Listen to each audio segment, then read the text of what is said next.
Hello everyone and welcome to another video. Now I apologise for the lack of videos this week. I've had some essential home improvements to make. The only thing that hasn't improved though is my PC hardware collection, which is only getting smaller by the day. Today though we're going to change that and I'm on my way to CEX to purchase a new graphics card. CEX, if you don't know or you don't live in the UK, it's basically a second-hand or used electronic retailer. You can sell stuff to them, you can buy stuff from them. They have CPUs, graphics cards, game consoles, games. This video is not sponsored by them, by the way. And I'm on my way to get a graphics card. It's a GTX card, that's all I'll say for now. And the thing is, it's a bit of a mystery what the exact specs are. Only since the 30 series or the 6000 AMD series have they started specifying the exact models of certain cards. So if you go for something like a GTX 1660, for example, that's not the card we're buying today, the exact model will be a mystery unless you go to the shop and see for yourselves. If you buy it online, like I have done, the specs or the exact model will be a mystery until you get there. And that's what I've done today, just to keep it a bit mysterious, keep myself out of the loop, because as of yet, I don't know. So we're heading to my local store. There are a few stores around me, but this one has a German doner kebab opposite. So I thought I'd give that a try as well. So I'll catch up with you a bit later. Let's go pick up this mystery graphics card.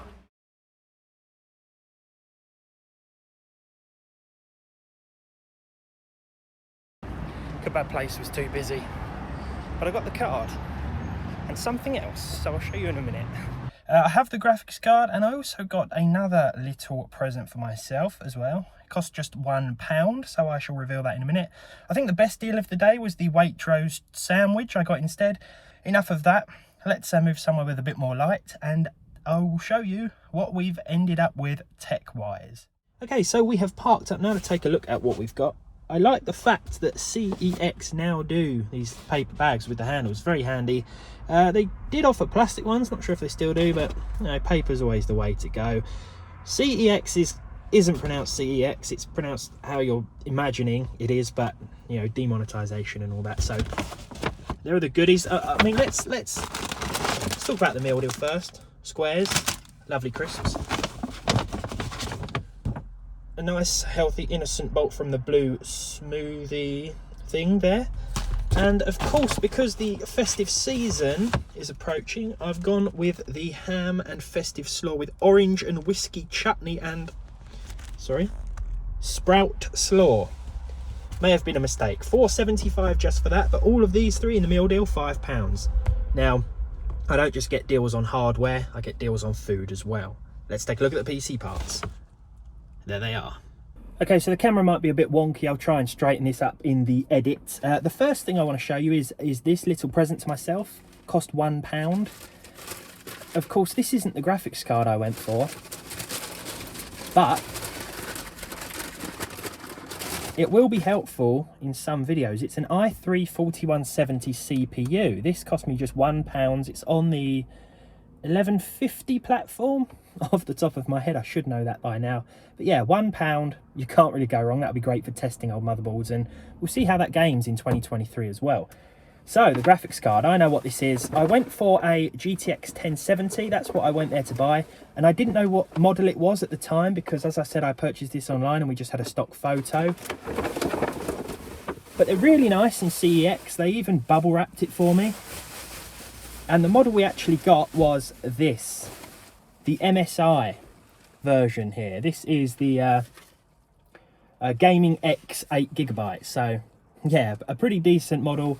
Now the thing with CEX is that some models do go for a lot more than you can find them on eBay, but you get that warranty as well, 2 years I believe it is. There are of course probably small print things to look at in that, but it says 24-month warranty on the site, and that, to be honest, is pretty good, even if you're paying a little bit more than you would on eBay.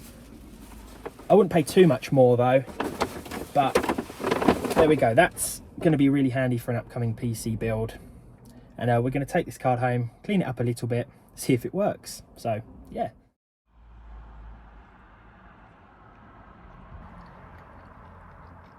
That's really nice. I can definitely taste the orange. The orange and whiskey chutney, was it? Yeah, that really stands out to me. Pretty good sandwich. Okay, so here is B-roll of the i3-4170. As you can see, it was cleaned up nicely, no thermal paste left behind here.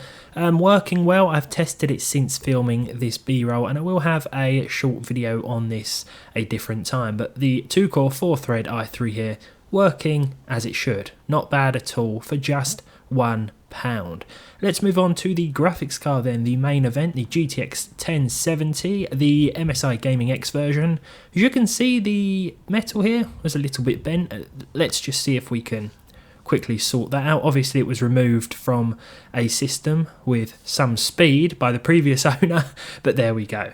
Yeah, this is a really clean card. I was going to clean it, but I've decided just to let it be. I don't think there's any need to take it apart when it looks in really good condition, not much dust at all.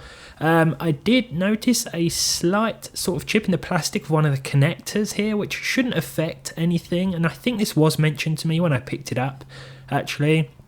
The seal, the anti-tamper seal on the screw there, is still in place as well, so I don't think anyone has opened up this card. The only reason I'll do that is if it starts to overheat for whatever reason. So during the first test I made a bit of an amateur mistake. See if you can notice what's wrong here. Yeah, can you see it? I forgot to plug in the HDMI cable and wondered why I didn't get a display. So second time lucky with the cable now plugged in. The MSI GTX 1070 Gaming Edition fired up straight into Windows, and there were no issues at all with the card. At this point in time I've been using it for a few hours. Of course, the GTX 10 series are still supported at the time of this video by Nvidia. The latest driver version came out just, well, a couple of days ago, or maybe yesterday in fact, since recording this video, and that installed just fine.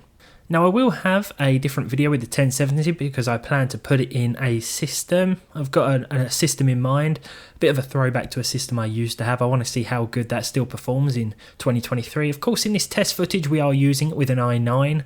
Not my usual CPU, but ASUS were kind enough to send this to me the other day, so I thought we'd use it here today. And as you can see, the 1070 is going to be the limiting factor regardless. So if you've got a CPU that can handle the card, well, the card is still going to put out some decent figures even without using any form of upscaling. As you can see here in Cyberpunk, we're using the low preset, but we have the high textures enabled. The game still looks good, and it's running with over 60 FPS. Fortnite was a little bit stuttery here, at least in terms of the percentile lows, but overall this is a competitive online game, so I tend to leave the settings quite low. I did, however, set the textures to high and enable TAA, and as you can see, performance is fine, over 100 FPS, 200 FPS in some instances, but you can of course enable performance mode if you're looking for even higher frame rates, which might be a good idea if you want the best performance possible. Forza Horizon 5 up next. TAA was enabled here with the high preset. Could have probably pushed this to ultra with a few settings even higher than that because we were getting over 100 frames per second, and that's during a multi-competitor race at 1080p. When you're just driving about with not much else going on, that frame rate is going to be even higher. So again, the 1070 is holding up really well here.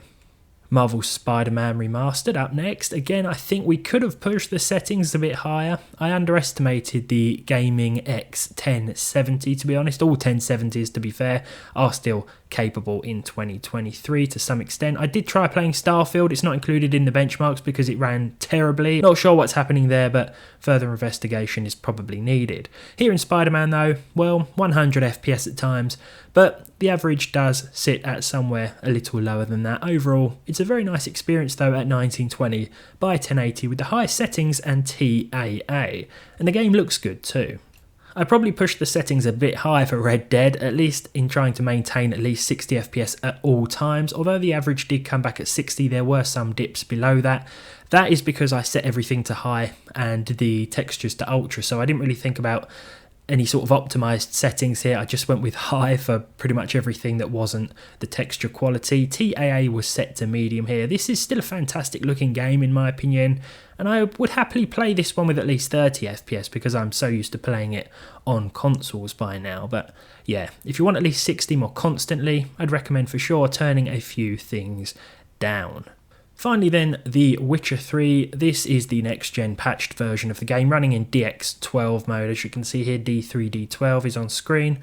At least 60 FPS. This looks really good. The next-gen patch really did change quite a lot, I think, in terms of especially the grass quality. That is something that really stands out to me. Of course, we now have FSR as well, and RTX cards have DLSS, but here we do have access to other upscaling, but it wasn't necessary, and the 1070 still runs it with at least 60 FPS at the Ultra preset. HBAO Plus was enabled, but screen space reflections were set to low because this option can be quite the FPS hog. Overall though, the 1070 from CEX, this is a sort of a 1070 recap and a bit of a review of buying from CEX, just in case any of you are wondering about purchasing from them.